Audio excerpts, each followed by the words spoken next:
তোমাদের মধ্যে সেই সর্বোত্তম যে দুইটি বিবাদী দলকে একত্রিত করে দেয়। তোমাদের মধ্যে ওরাই হচ্ছে সবচেয়ে ভালো, যারা যে ব্যক্তি দুইজন বিবাদী দলকে এক জায়গা করে তাদের সম্পর্ক মধুর করে দেয়। সম্মানিত সুধী, তাই মানুষ যখন যখন পর্যন্ত সে মৃত্যুবরণ করেনি ততক্ষণ পর্যন্ত তার আমলের যে খাতা সেটা চালু থাকে। যখন সে মৃত্যুবরণ করেছে, যখন সে মারা গেছে, তখন তার সমস্ত আমল বন্ধ হয়ে গেছে। তাই মৃত্যু অর্থাৎ শ্বাস শরীর থেকে চলে যাওয়ার পূর্বেই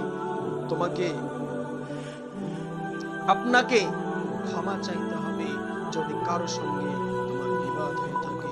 সম্মানিত সুধী, তাই আল্লাহ রাব্বুল আলামিন পবিত্র কোরআনে মানুষের সঙ্গে সুসম্পর্কের কথা খুব কঠোর ও নির্দ্বিধায় ভাবে বলেছেন।